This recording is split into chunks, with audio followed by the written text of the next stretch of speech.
The gun pressed against Kendra's temple felt surprisingly cold. She didn't flinch. Across the room, Lim Tae-hyung stood frozen, his usually impassive face twisted with an emotion she'd never seen before, raw, primal fear. Not for himself, for her. "Let her go," he said, his voice deadly calm despite the tremor she caught underneath. "This is between us, Petrov." Sergei Petrov laughed, the sound echoing through the abandoned warehouse. "But she's the perfect leverage, isn't she? The great Lim Tae-hyung brought to his knees by a woman he married by mistake." His fingers tightened in Kendra's hair. "Everyone expected her to suffer in your world. They had no idea you'd be the one suffering instead." Kendra's eyes met Tae-hyung's across the distance. In that moment she saw everything. The careful walls he'd built crumbling, the truth he'd hidden laid bare. The man who ruled Chicago's underworld with an iron fist was breaking apart, and it was all because of her. "Wrong," Tae-hyung said quietly. "I'm not the one who's going to suffer." Everything happened at once. 3 months earlier, Kendra Washington had learned early in life that survival meant keeping your head down and your expectations low. At 28, working double shifts at Morrison's Diner in Chicago's South Side, while taking online paralegal courses at night, she'd mastered the art of invisible endurance. Her reflection in the diner's scratched mirror showed a woman who'd forgotten how to dream. Dark brown skin that rarely saw sunlight, natural hair pulled back in a practical bun, eyes that had seen too much disappointment to hope for more. "Order up, Kendra," Linda Morrison's voice cut through her thoughts. Kendra grabbed the plates, stack of pancakes, scrambled eggs, bacon, and delivered them with the smile she'd perfected over 6 years of service work. The smile that said, "I'm grateful for this job," even when her feet screamed and her back ached, and she calculated how many more shifts before she could afford to replace her dying car. The morning rush was brutal.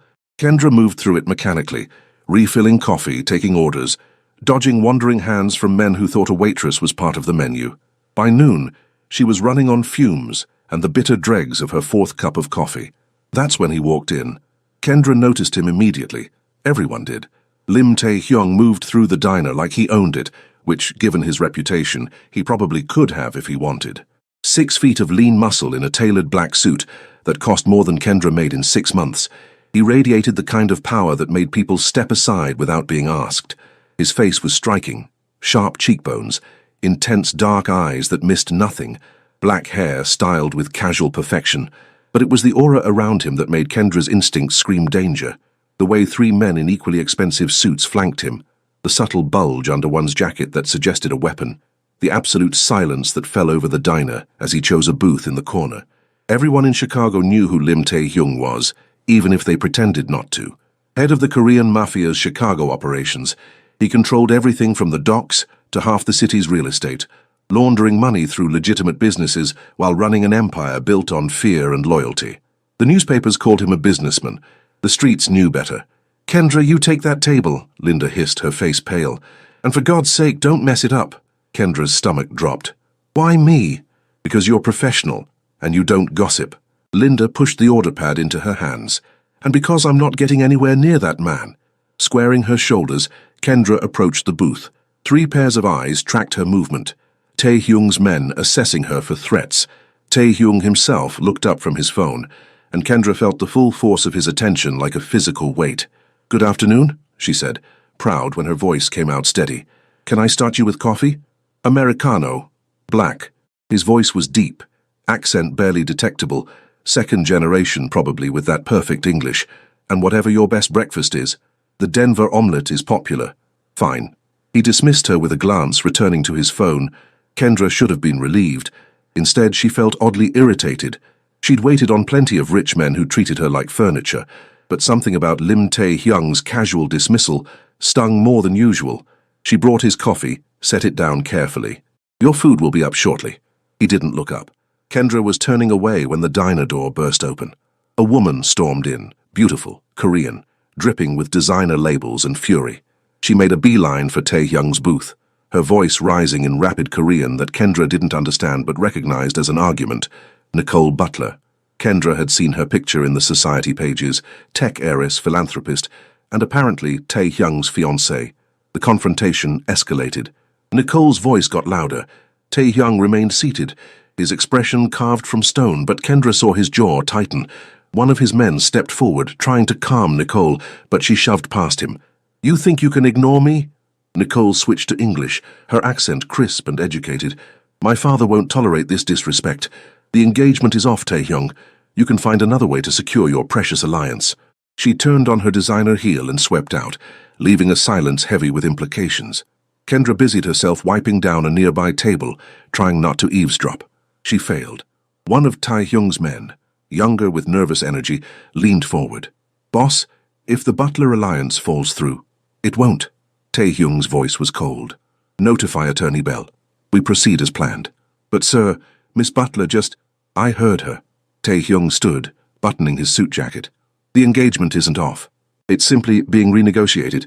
He left cash on the table, far more than the meal cost, and walked out without eating. Kendra pocketed the generous tip and tried to forget the whole strange encounter. She should have known better than to think her world and Lim Tae-hyung's would never intersect again. That evening, exhausted and desperate for a break, Kendra met her best friend Lisa at their favorite soul food spot in Bronzeville. Lisa worked as a legal secretary and had connections Kendra envied. Girl, you look dead on your feet, Lisa said, sliding a sweet tea across the table. When's the last time you took a day off? Can't afford to. Kendra picked at her catfish. My mom needs help with her medical bills and my certification exam is coming up. I just need to get through the next few months. What you need is a miracle. Lisa pulled out her phone. Actually, speaking of miracles, you know I work at that immigration law firm, right? Well, we've been getting some weird requests lately. Rich people looking for quick marriages for visa purposes. The pay is insane, Kendra. We're talking $50,000 for 6 months of paperwork marriage. Kendra nearly choked on her tea. That's illegal. It's a gray area. The marriages are real, legally, and if both parties consent, who gets hurt? Lisa leaned forward. I'm just saying if you needed money fast, I'm not marrying a stranger for money. Even if that stranger never bothered you, it's just paperwork, girl. You'd have your own space, your own life. Just show up for a few photos, sign some documents, and walk away $50,000 richer. Kendra wanted to say no. She should have said no, but $50,000 would change everything. Pay off her mother's debts, cover her certification, maybe even let her quit one of her jobs. The number haunted her all night. 3 days later, Linda fired her. I'm sorry, Kendra, Linda said, genuine regret in her eyes. Corporate is cutting staff. Last hired, first fired. Kendra's world tilted. But I've been here 6 years. I know. I fought for you. I'm sorry. Walking out of Morrison's diner for the last time, Kendra felt something inside her crack. She'd played by the rules, worked hard, kept her head down, and where had it gotten her? Unemployed with rent due in a week and her mother's medications running out. She pulled out her phone and dialed Lisa's number. Tell me more about those marriage arrangements. The law office of Marcus Bell occupied the 20th floor of a gleaming downtown tower that made Kendra feel distinctly out of place. She'd worn her best interview suit, 5 years old but still respectable, and spent an hour on her hair, twisting it into an elegant updo that framed her face. Still, walking through those marble corridors past women in designer everything, she felt like an imposter. Attorney Bell was a distinguished black man in his 50s with silver at his temples and the easy confidence of someone who'd navigated both legitimate and less legitimate worlds successfully. His office overlooked Lake Michigan, all leather and mahogany and power. Miss Washington, he gestured to a chair. Lisa speaks highly of you. She says you're discreet, responsible, and in need of financial assistance. Kendra's back straightened. She might be desperate, but she still had pride. I'm currently between positions. I'm looking for opportunities that might help me complete my paralegal certification. I see. Bell steepled his fingers. What I'm about to propose is unorthodox, but entirely legal. A client of mine requires a marriage, a real legal marriage, for immigration and business purposes. The arrangement would last 6 months, after which you would receive $50,000 and an uncontested divorce. During that time, you would maintain the appearance of a married couple at select public events, but otherwise live entirely separate lives. Who's the client? I'm not at liberty to say until you sign a non-disclosure agreement. Bell slid a document across the desk. But I can tell you he's a prominent businessman, well-respected, and perfectly safe. This is strictly a business transaction. Kendra's hands trembled as she picked up the pen. Every instinct screamed this was wrong, too easy, too good to be true. But $50,000. She signed. Bell smiled. Excellent. Your husband will be Lim Tae-hyung. The pen clattered from Kendra's fingers. The crime boss? The businessman and entrepreneur, Bell corrected smoothly. Mr. Lim needs to solidify certain alliances that require a stable family image. His previous engagement ended unexpectedly. You're the solution. I can't, he'll never, I'm not... Kendra couldn't finish a sentence, her mind reeling. Mr. Lim has reviewed your profile and approved. You're educated, poised, scandal-free, and most importantly, you need money enough to commit to the arrangement fully. The ceremony is tomorrow. Tomorrow? The sooner the marriage is official, the sooner Mr. Lim can proceed with certain business matters. Everything is arranged. You'll be picked up at 8 a.m. Kendra stumbled out of Bell's office in a daze. She'd expected some tech millionaire needing a green card, maybe an older businessman wanting arm candy for appearances. Not Lim Tae-hyung, not the man whose reputation made hardened criminals cross the street. She should back out.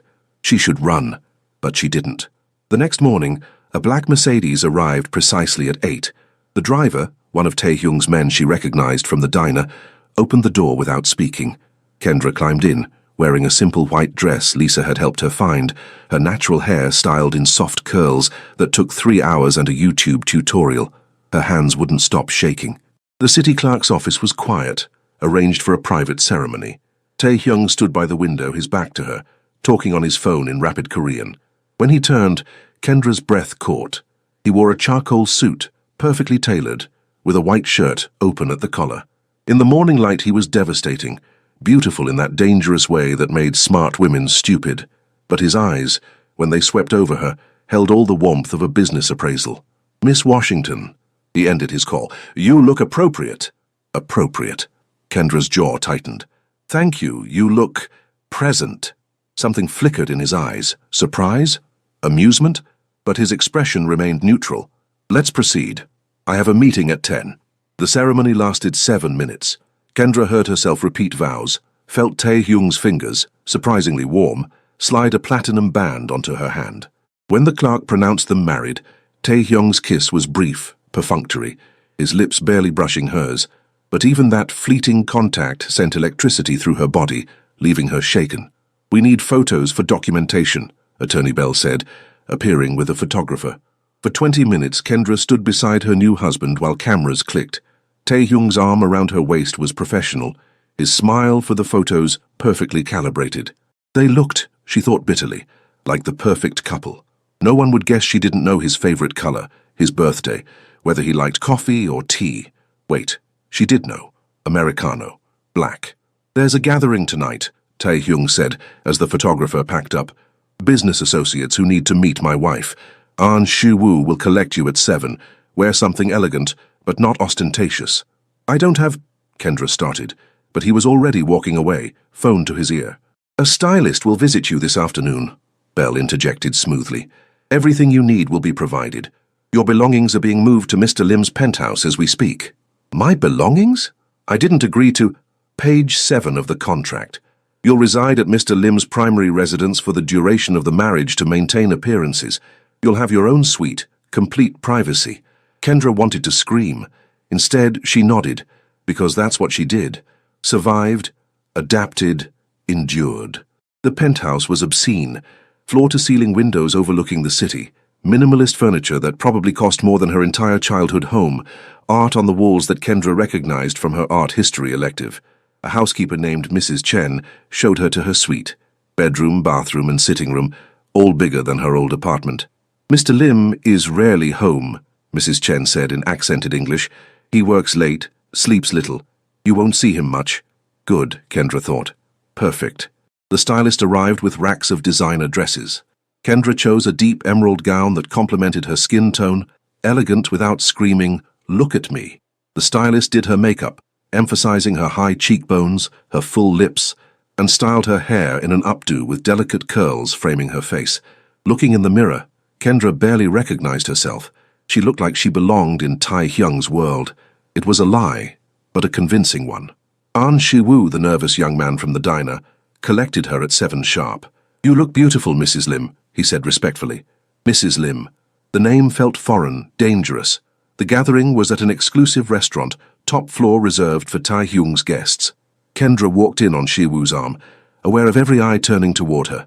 The room held perhaps 40 people, businessmen in expensive suits, women dripping with jewelry, an undercurrent of power that had nothing to do with money. Tae-hyung stood at the center, commanding attention without effort. When he saw Kendra, something crossed his face, too quick to identify. He crossed the room with predatory grace. Kendra. Her name on his lips sent shivers down her spine. He took her hand, his thumb brushing over her wedding ring. "You're stunning." It was performance, she knew, but the way he looked at her made her skin flush. "Thank you," she managed. "You clean up well yourself." His lips quirked, almost a smile. "Come. There are people you need to meet." For the next hour, Tae-hyung kept her at his side, introducing her as his wife with a possessiveness that felt disturbingly real. Kendra smiled, made polite conversation, and tried to ignore how Tae-hyung's hand at the small of her back burned through the fabric of her dress. She was talking to a gallery owner about an upcoming exhibition when she heard Tae-hyung's voice turn cold. "Petrov, I didn't expect you." Kendra turned. Sergei Petrov was tall, blonde, with pale eyes that held no warmth. Russian Mafia, her mind supplied. Rival organization. "Congratulations on your marriage, Lim," Petrov said, his smile sharp. "Such a unexpected choice of bride." The insult was subtle but clear. Kendra felt Tae-hyung stiffen beside her. "My wife is remarkable," Tae-hyung said quietly. "More than you could comprehend." "Of course." Petrov's eyes raked over Kendra with deliberate disrespect. "I simply meant—" "I know what you meant." Tae-hyung's voice dropped to lethal softness. "And I suggest you reconsider your next words carefully." The room went silent. Kendra could feel violence hovering just beneath the surface, could see Tae-hyung's men shifting position around the room. One word from him and blood would spill. She placed her hand on Tae-hyung's arm. "Honey, didn't you say you wanted to show me the terrace?" Tae-hyung looked down at her, and Kendra saw surprise in his eyes. Then something else. Approval. "Yes," he said finally. "Excuse us, Petrov." On the terrace, with Chicago spread out below them, Tae-hyung released a long breath. "You didn't have to intervene. You were about to start a war in the middle of a party." Kendra wrapped her arms around herself, the evening breeze cool against her skin. Seemed counterproductive. Most women would have been terrified. "I was terrified," Kendra admitted. "But I've dealt with entitled men who think they can disrespect me my whole life. At least with you, the threat of violence is honest." Tae-hyung laughed. Actually laughed, the sound surprising and genuine. "You're not what I expected, Kendra Washington." "Yeah, well, you're exactly what I expected. Cold, controlled, dangerous." She met his eyes. "This is just business, right? 6 months, 50,000, then we go our separate ways." "Right." But the way he was looking at her made her wonder if either of them believed it. "Then I can survive anything for 6 months," Kendra said. "Even you." His smile was slow, dangerous. "We'll see." 3 weeks into her marriage, Kendra established a routine. Tae-hyung left before she woke, returned after she slept. They existed in the same space like ghosts, occasionally passing in hallways, never speaking beyond polite acknowledgement. It was exactly what she'd signed up for. So why did she feel disappointed every morning when she found his coffee cup already rinsed in the sink? She threw herself into her paralegal studies, grateful for the quiet luxury of the penthouse. Mrs. Chen kept the place immaculate and seemed to appreciate having someone to cook for. Kendra learned quickly that the older woman had worked for Tae-hyung's family since he was a boy, had followed him from Seoul to Chicago, and loved him with fierce maternal devotion. "He works too hard," Mrs. Chen confided one afternoon. "Never sleeps, never eats properly. Since his parents died, he forgets to live." Kendra filed that information away, trying not to care. Tae-hyung's emotional well-being wasn't her concern. This was business. Then the threat started. The first note appeared under the penthouse door, cut out magazine letters like a bad movie. "The black whore doesn't belong." Kendra showed it to Shiwoo, who paled and immediately called Tae-hyung. 20 minutes later, her husband materialized in the penthouse, still in his suit from whatever meeting he'd interrupted. "You weren't going to tell me." His voice was dangerously soft. "I told Shiwoo." "That's protocol, right?" Kendra refused to be intimidated. "I'm not stupid, Tae-hyung. I knew marrying you would paint a target on me. No one threatens what's mine." The possessiveness in his voice made her breath catch. "Security will be tripled. You don't go anywhere without Shiwoo. I'm not a prisoner. You're my wife, which makes you a target for anyone who wants to hurt me." His jaw tightened. "I won't have your death on my conscience." "How thoughtful. Is this in the contract? Protection from racist hate mail." "This isn't a joke, Kendra." "No, it's my life." She stepped closer, anger overriding caution. "You brought me into your world, Tae-hyung. Don't act surprised when it gets messy." They stood inches apart, tension crackling between them. Kendra became acutely aware of his height, his controlled power, the way his eyes dropped to her lips before snapping back up. "You're right," he said finally. "This is my fault. I'll fix it." The second note arrived 3 days later, more explicit. Kendra was almost used to them when the third one came with a photo, her leaving the penthouse, crosshairs drawn over her face. Tae-hyung didn't shout this time. He went quiet, which was worse. That night, Kendra woke to find him in her sitting room, laptop open, going through security footage. "You should be sleeping," she said from the doorway. "So should you." He didn't look up. "I'm identifying the courier. When I find them..." "You'll do what?" "Torture them. Kill them." Kendra sat on the arm of the couch. "That won't stop whoever sent them. It will send a message." His voice was cold, empty. "No one touches what belongs to me. I don't belong to you. We have a contract. We have a marriage." He finally looked at her, and the intensity in his eyes stole her breath. "Legal, binding, public, which means the world sees you as mine, and I protect what's mine. Tae-hyung." He stood abruptly, crossing to her. Kendra's heart hammered as he stopped inches away, his hand coming up to cup her face. His thumb brushed her cheekbone, the touch surprisingly gentle.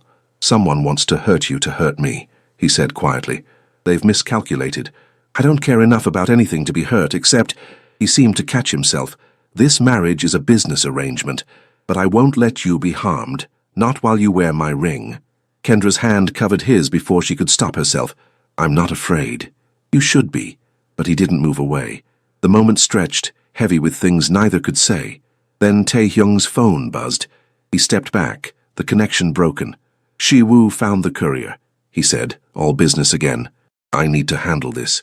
"Tae-hyung, lock the door behind me, don't open it for anyone." He was gone before she could respond, leaving her with a racing heart and the ghost of his touch on her skin. The next morning, Kendra woke to find a package outside her door. Inside was a platinum bracelet, delicate and beautiful, with a small charm, a falcon. No note, but she knew who it was from. Mrs. Chen found her staring at it in the kitchen. "Mr. Lim's symbol," she said softly. "He's called the Falcon in the organization. Fast, deadly, sees everything. It's beautiful. It's a claim." Mrs. Chen poured coffee. "He's telling the world you're under his protection. No one will dare touch you now." Kendra slipped the bracelet on. It fit perfectly. That evening, Tae-hyung actually came home for dinner. Mrs. Chen had prepared galbi, Korean short ribs, and Kendra had helped, learning techniques and stories about Tae-hyung's childhood. "For you helped cook?" Tae-hyung seemed genuinely surprised. "Mrs. Chen taught me. I make a mean kimchi jjigae now," Kendra served herself. "Don't look so shocked. I'm not completely useless in a kitchen." "I didn't mean..." He stopped, something like embarrassment crossing his face. "Thank you for learning." They ate in companionable silence. Kendra told him about her certification progress. He listened, asked intelligent questions, and told her about a property deal he was negotiating. It felt almost normal. "The bracelet," Kendra said as Mrs. Chen cleared plates. "Thank you. It's gorgeous. It's a statement." Tae-hyung's eyes met hers. "You're protected now. No one will dare threaten you again. Because they're afraid of you." "Yes. No apology, just truth. Doesn't that bother you, being feared?" He considered the question. "Fear is more reliable than love. Fear keeps people alive. That's lonely. Safe is more important than happy." But his voice held an edge of something that might have been regret. Later they sat on the terrace, the city lights spreading below. Kendra had brought sweet tea, her grandmother's recipe, and was surprised when Tae-hyung tried it. "It's good," he said. "Sweet, like you." Kendra snorted. "I'm not sweet, I'm practical. You helped Mrs. Chen because it made her happy. You didn't have to. She's kind to me. Why wouldn't I?" Tae-hyung looked at her strangely. "Most people do things for a reason. Advantage, manipulation, gain. Most people aren't as cynical as you." Kendra leaned back, enjoying the breeze. "I grew up poor, Tae-hyung. Community meant survival. We helped each other because that's what you do. My world doesn't work that way. Maybe your world needs better rules." He laughed quietly. "You'd reform the Mafia?" "Someone should." She met his eyes. "You're not as terrible as you want people to think." "I'm worse." His voice went hard. "Don't romanticize me, Kendra. I've done things that would make you run screaming. Try me." For a long moment they stared at each other. Then Tae-hyung's phone rang. It always did. He answered in Korean, his expression closing off. "I have to go," he said after ending the call. "Business. At 10 at night? My business doesn't keep office hours." He stood, hesitated. "Kendra, be careful. These threats are serious." "I know. I'm wearing your very expensive statement bracelet. His lips quirked. It looks good on you. Everything does. He left before she could respond, but Kendra sat on the terrace for another hour, touching the falcon charm and wondering when this contract marriage had started feeling like something more. The answer came 3 nights later, when Kendra attended a charity gala as Tae-hyung's wife.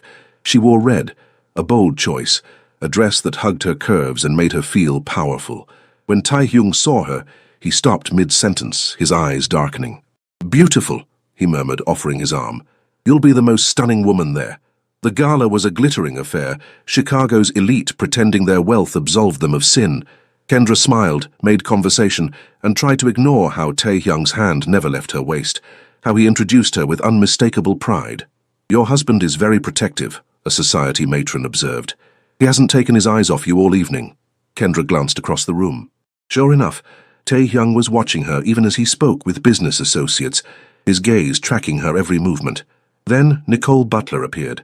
"Kendra." Nicole's smile was sharp. "What a surprise. I didn't think you'd last 3 weeks. Here I am." Kendra kept her voice pleasant. "The marriage is going well, thank you for asking." "Is it?" Nicole's eyes glittered with malice. "Everyone knows what you are. A contract wife. Bought and paid for." "Everyone knows what you are too," Kendra replied softly. "A woman whose fiancé chose a waitress over you, that must sting." Nicole's face flushed with rage. "You little... Is there a problem?" Tae-hyung materialized beside Kendra, his voice deadly calm. "No problem," Nicole said tightly. "I was just congratulating your wife." "Good. Then you can congratulate her from the other side of the room." Tae-hyung's arm slipped around Kendra's shoulders. Permanently. Nicole left, and Kendra should have felt triumphant. Instead, she felt shaky, aware of Tae-hyung's heat against her side. "You didn't have to do that," she said. "She insulted you. That's unacceptable." His fingers tightened on her shoulder. "No one disrespects my wife. Even if your wife is just a business arrangement?" Tae-hyung turned her to face him. They stood in the middle of the ballroom, dozens of eyes on them, but his focus was entirely on her. "You're more than that," he said quietly. "You've been more than that since you touched my arm and pulled me away from starting a war." Kendra's breath caught. "Tae-hyung, dance with me." It wasn't a question. He led her onto the floor, his hand at her waist, her hand in his. They moved together perfectly, as if they'd been dancing for years instead of weeks. "This isn't real," Kendra whispered. "We're playing roles." "Are we?"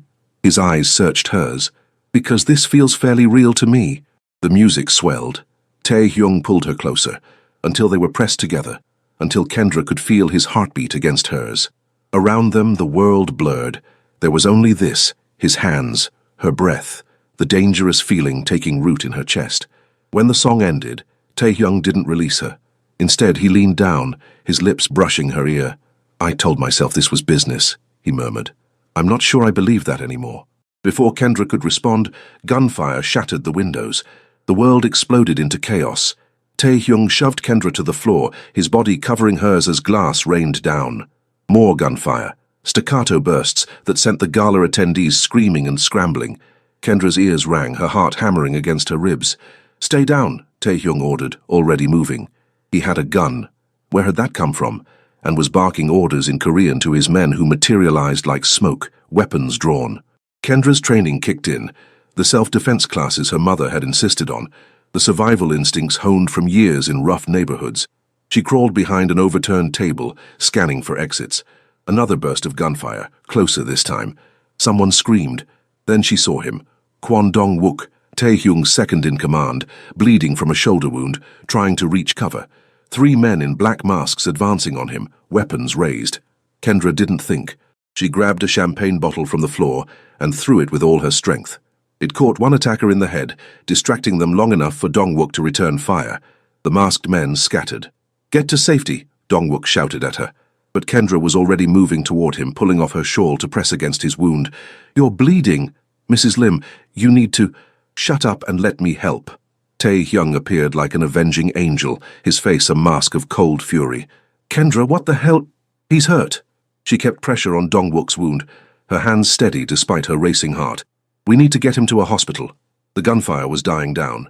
Tae-hyung's men had secured the perimeter, and sirens wailed in the distance. Tae-hyung crouched beside them, his eyes sweeping Kendra for injuries. "You're not hurt?" His hands moved over her, checking for blood. I'm fine. Help me with Dong-wook. Between them, they got the injured man to a car. Tae-hyung's driver, Falcon they called him, a man who moved with deadly precision, took them to a private clinic in a nondescript building on the south side. The doctor, a calm woman in her 60s, asked no questions. She treated Dong-wook's wound while Kendra paced the waiting room, adrenaline slowly giving way to shakes. Tae-hyung caught her hands. Sit down before you fall down. I'm fine. You're in shock. He guided her to a chair, his hands surprisingly gentle. What you did back there throwing that bottle, that was incredibly stupid. He was going to die. So were you if they'd turned their guns on you. Tae-hyung's jaw clenched. I told you to stay down. And I told you I'm not helpless. Kendra met his eyes. Dong-wook is your friend. I wasn't going to watch him die. Something shifted in Tae-hyung's expression. He lifted her hands, still stained with Dong-wook's blood, and pressed a kiss to her knuckles. You saved his life, he said quietly. He's been with me since we were teenagers. I owe you a debt I can never repay. You don't owe me anything. We're married, remember? Your people are my people. This isn't that kind of marriage. Maybe it should be. The words hung between them, heavy with implication. Tae-hyung's eyes darkened, his thumb stroking over her racing pulse. Kendra, the doctor emerged. He'll be fine. The bullet went clean through. He needs rest. Relief flooded Kendra. Tae-hyung stood, all business again, issuing orders to his men. But his hand found Kendra's, fingers lacing through hers. They went back to the penthouse in silence. Kendra's red dress was ruined, torn and blood-stained.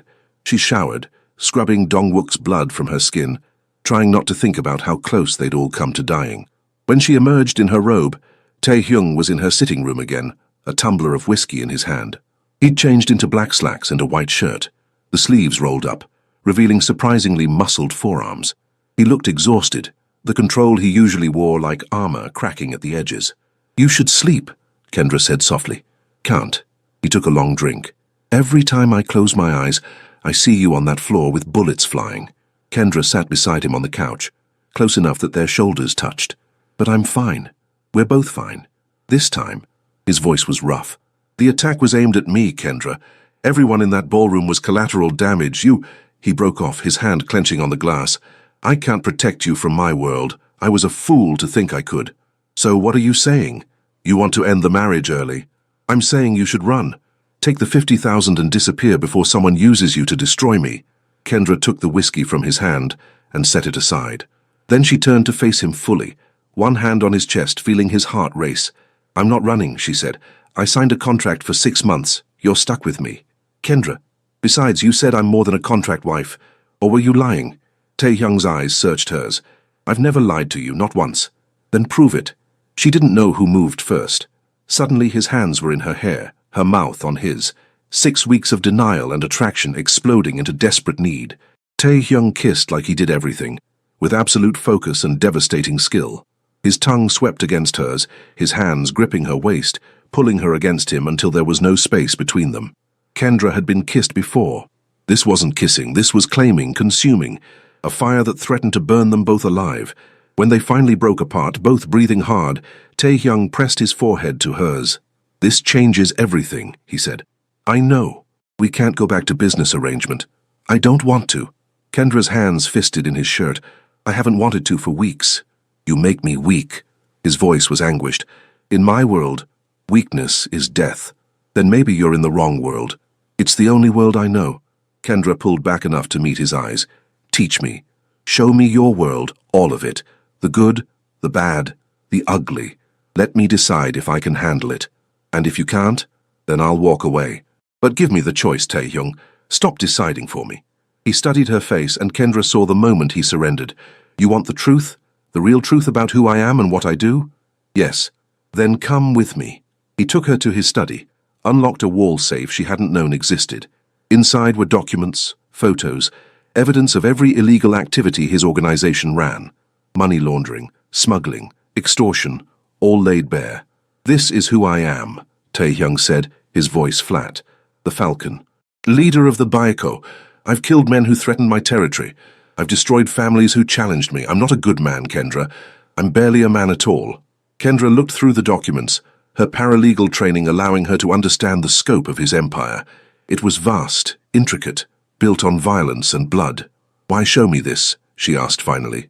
Because you deserve the truth, and because— He ran a hand through his hair, the gesture uncharacteristically vulnerable. I'm tired of hiding from you. If you're going to stay, you need to know exactly what you're staying for. Kendra set the documents aside. Do you hurt innocent people? Define innocent. Children, women who aren't involved, people just trying to survive. No, his voice was firm. My organization has rules. No drugs, no human trafficking. No harming civilians unless they pose a direct threat. So you're a crime boss with a conscience? I'm a crime boss who learned from my father's mistakes. Tae-hyung sat on the edge of his desk. He was brutal, indiscriminate. He made enemies everywhere. It got him killed when I was 23. I rebuilt the organization on different principles. Still illegal, still dangerous, but with boundaries. Your parents, you said they died. Both of them. Car bomb. Meant for me. The words were emotionless, but pain flickered in his eyes. I was supposed to be in that car. My father took my mother to the opera instead. She'd been begging him for months. He finally agreed. They died in my place. Kendra's heart clenched. Tae-hyung, don't. He held up a hand.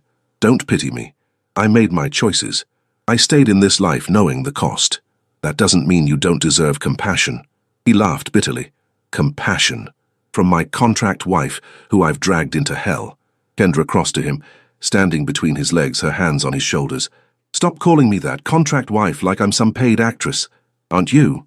Maybe I was, but that kiss sure as hell felt real. Tae-hyung's hands came up to grip her waist. This is a bad idea. Probably the worst. You could still leave. I'd pay you the full amount. Kendra kissed him, swallowing whatever he was about to say. This kiss was slower, deeper. A question and an answer. When she pulled back, Tae-hyung's eyes were molten. I'm not leaving, she said firmly.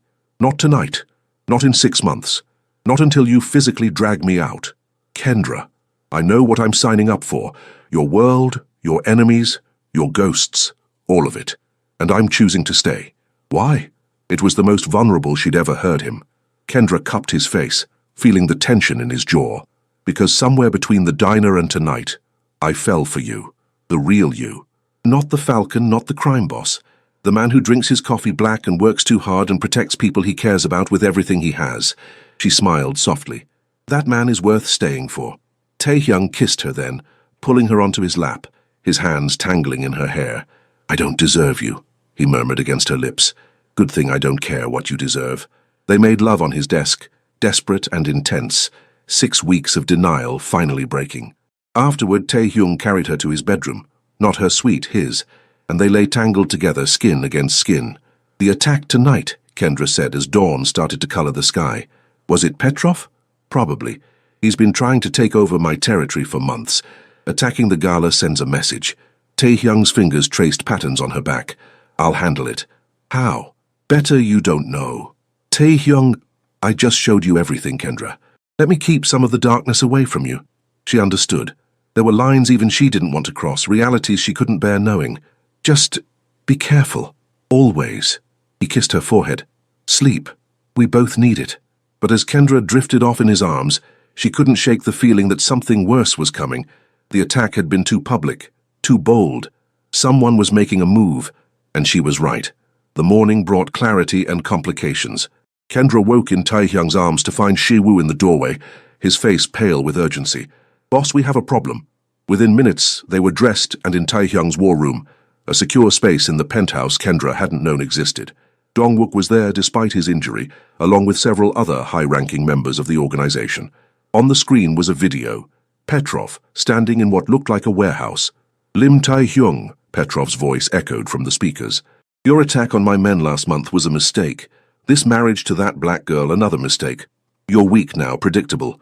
It's time for new leadership in this city. The video cut to another scene. Kendra's blood ran cold. It was her mother's house. Petrov's men were standing outside. Your wife's mother, Linda Morrison, your associates, they're all vulnerable. Unless you transfer control of the northern docks to me by midnight, they all die. And I'll save your wife for last, so you can watch what happens when you defy me. The screen went black. Kendra couldn't breathe. Her mother who had nothing to do with this world, who'd raised Kendra alone after her father left, who was recovering from heart surgery. We move now, Dong-wook said. Hit every Petrov location simultaneously. He'll expect that. Tai Hyung said, his voice deadly calm. But Kendra could see the fury in his eyes, the way his hands clenched. This is about me. He wants me to lose control, make mistakes. So what do we do? Shiwoo asked. We give him what he wants. Tae-hyung met Kendra's eyes. Me. No, Kendra said immediately. Absolutely not. It's the only way to keep everyone safe. I go alone, negotiate. He'll kill you. Probably. Tae-hyung's smile was cold. But he'll release the hostages first. It's how these things work. This isn't happening. Kendra stood, her mind racing. There has to be another way. There isn't. Yes, there is. Kendra turned to Dong-wook. The video showed the warehouse location, right? Did you recognize it? Old textile factory on the south side. Petrov uses it for storage. How many men does he usually keep there? 10, maybe 15, but he'll have more now. Not if he thinks he's got the upper hand. Kendra paced, her legal training kicking in. He expects Tae-hyung to either surrender or attack directly. We do neither. We extract the hostages while negotiating. Tae-hyung stared at her. You're suggesting a simultaneous operation. I'm suggesting we outsmart him. You negotiate, keep his attention. Your team extracts my mother and the others. By the time he realizes what's happening, it's too late. It's risky, Dong-wook said. If he suspects, then we make sure he doesn't. Kendra turned to Tae-hyung. You said you'd teach me your world. This is my world too now. Let me help. For a long moment, Tae-hyung said nothing. Then he nodded. We do this together, but Kendra, if anything goes wrong, you run. Promise me. I promise, she lied. The plan came together quickly. Tae-hyung would meet Petrov at a neutral location, an abandoned building downtown. While they negotiated, Dong-wook would lead a team to extract the hostages. Shai-woo would coordinate communications.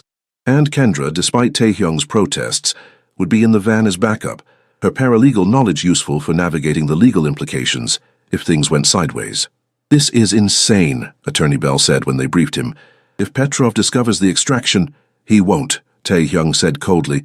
And if he does, I'll kill him myself. Evening came too fast.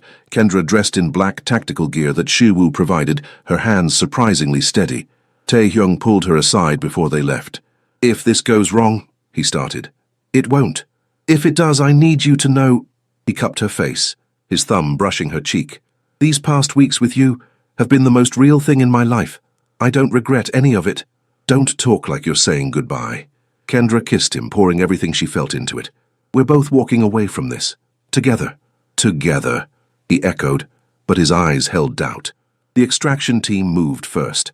Kendra watched through body cam feeds as Dong-wook's men approached the warehouse, silent as shadows. They identified her mother through a window, alive, thank God, tied to a chair, but unharmed. We're in position, Dong-wook reported. Waiting for your signal, boss. Tae-hyung was already at the meet location. Petrov arrived with an army, 20 men bristling with weapons. On the comms, Kendra heard every word. Lim, Petrov said, almost friendly. Glad you came to your senses. Let's talk terms. Tae-hyung's voice was calm. You want the docks? What do I get in return?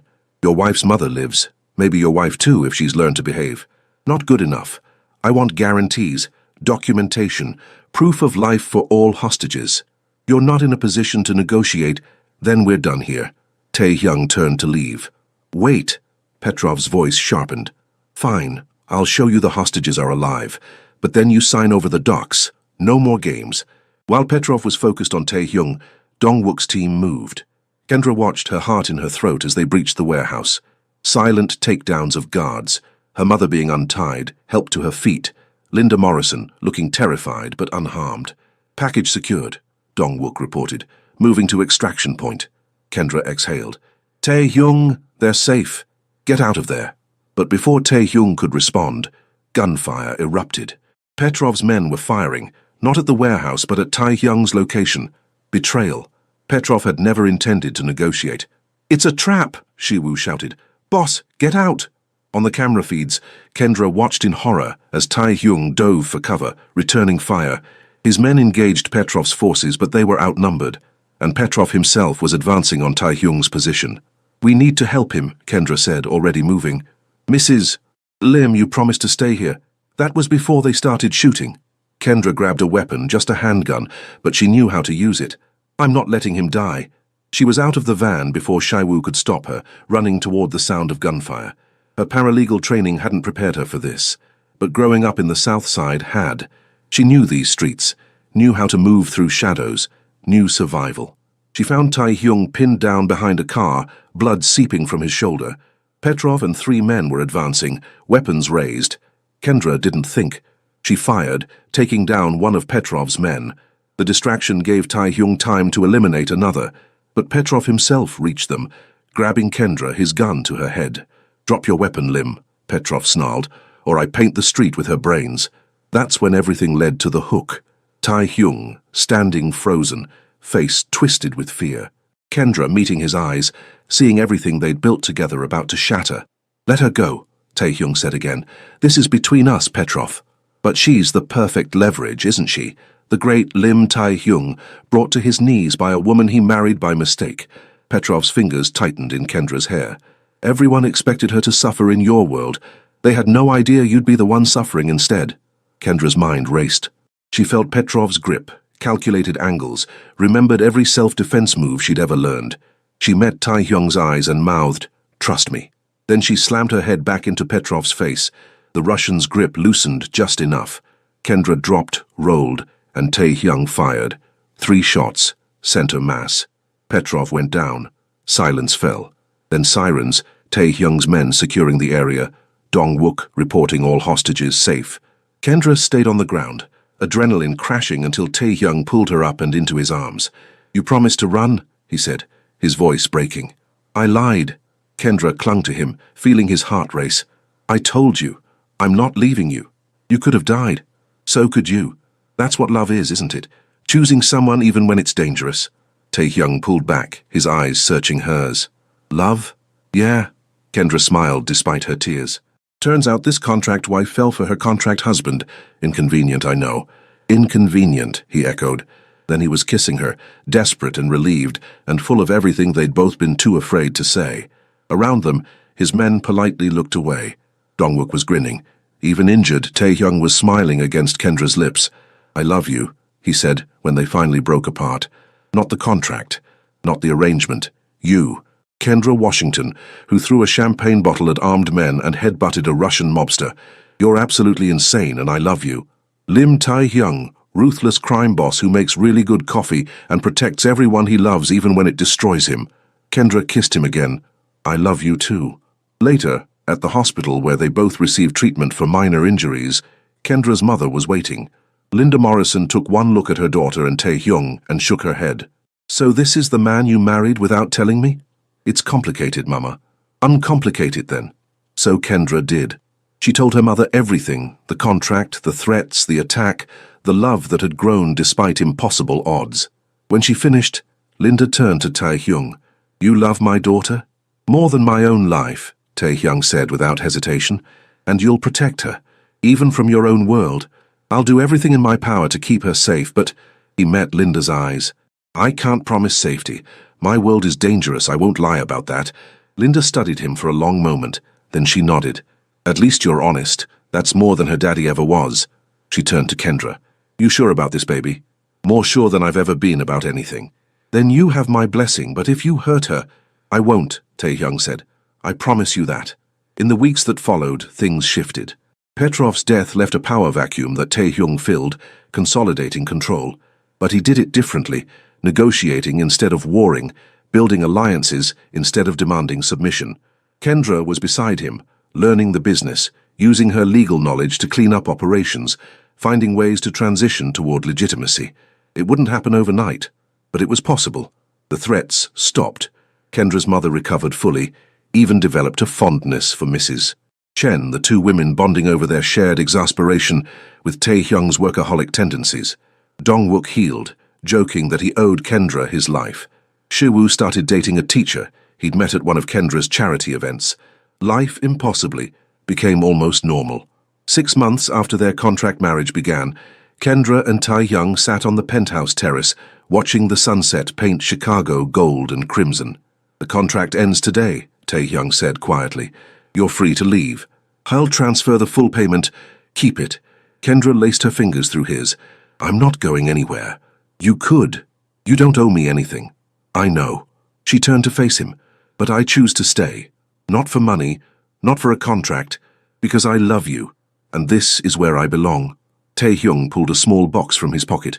Inside was a ring, not the simple band he'd given her at their contract wedding, but a stunning diamond that caught the fading light. "Then marry me again," he said. "Not for business, not for immigration, for love, for real, forever, the way it should have been from the start." Kendra's eyes filled with tears. "Yes, God, yes." He slipped the ring on her finger, kissing her deeply. "I don't deserve you," he murmured against her lips. "Stop saying that. We deserve each other. All the mess, all the complications, all the danger. We chose this. Together.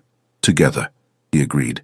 They stayed on the terrace as stars emerged, planning a real wedding, talking about the future, building a life that belonged to both of them.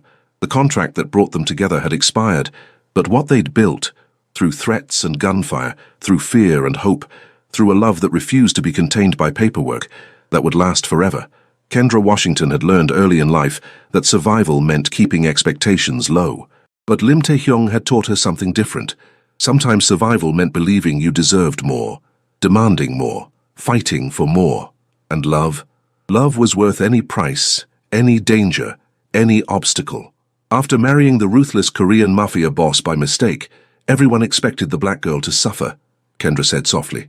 Tae-hyung smiled, understanding the reference to their story, unaware that she'd be the one to save him instead. "We saved each other." "Yes," he agreed, pulling her close. "We did." Years had passed since the contract that changed everything.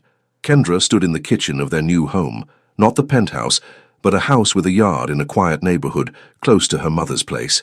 Mrs. Chen had insisted on coming with them, claiming she was too old to learn a new employer's preferences. Really, Kendra suspected, she just loved them too much to leave. Through the window, she watched Tae-hyung in the backyard, teaching their 5-year-old daughter Grace how to tend the garden. Grace had Kendra's warm brown skin and Tae-hyung's dark eyes, his sharp intelligence and her stubborn streak. She chatted in a mixture of English and Korean, switching between languages with the ease of a child growing up in two worlds. "Appa, when can we plant the roses?" Grace asked. "When spring comes, little falcon." Patience. The organization still existed, but transformed. Tae-hyung had spent 5 years transitioning into legitimate businesses, using Kendra's legal knowledge to navigate the path from crime lord to entrepreneur. It hadn't been easy. Some of his men had refused to change, forcing difficult decisions, but Dongwook and Shiwoo had stood by him, helping build something new. Now Tae-hyung ran a successful import-export business, real estate development, and several restaurants. Some of his old contacts remained. You never truly left that world, but the violence, the constant danger had faded to manageable risks. Kendra had finished her paralegal certification, then law school. She worked at Attorney Bell's firm now, specializing in helping others transition from illegal to legitimate enterprises. The work was rewarding, using her understanding of both worlds to build bridges. "Mama!" Grace ran inside, dirt on her hands and joy on her face. "Appa says we can make kimchi jjigae tonight." "Does he?" Kendra scooped her daughter up, kissing her forehead. "Did you wash those hands first?" "Not yet." Grace giggled, running to the bathroom. Tae-hyung followed, pulling Kendra into his arms. He still wore suits, still moved with that predatory grace, still commanded attention, but the hardness had softened. The man who'd been built of ice and control had learned to thaw, to love openly, to be human. "Happy?" he asked, his hands on her waist. "Unbelievably." Kendra kissed him. "You?" "More than I thought possible." His eyes held everything, their journey, their struggles, their victory. After marrying the ruthless Korean Mafia boss by mistake, everyone expected the black girl to suffer, unaware that she'd find exactly what she didn't know she was looking for, Kendra finished. A home, a family, love that was real. Grace came running back. "Can we call Grandma Linda? I want to show her my garden." "After dinner," Kendra promised. They moved into the kitchen, the three of them preparing the meal together. Grace helped wash vegetables, chattering about her day. Tae-hyung told stories from his own childhood in Seoul, teaching their daughter about her heritage. Kendra added her own family traditions, creating something new, a blend of cultures, histories, love. Later, after Grace was asleep, Kendra and Tae-hyung sat on their porch, hands linked, watching fireflies dance in the summer dusk. "Do you ever regret it?" Tae-hyung asked quietly. "The danger you faced because of me?" "Never." Kendra squeezed his hand. "Every scar, every threat, every terrifying moment, it brought us here. I'd do it all again. Even signing that contract. Especially signing that contract." She smiled. "Best mistake I ever made." Tae-hyung laughed, the sound free and genuine. Mine too. They sat in comfortable silence, two people from different worlds who'd built something beautiful together. The contract had been business, the marriage had become real, and love had been the answer neither had expected to find. In the house behind them, their daughter dreamed. In the neighborhood around them, life continued. And in their linked hands, in their intertwined hearts, two souls who'd found each other against all odds, held tight to the miracle they'd created. Together, always together.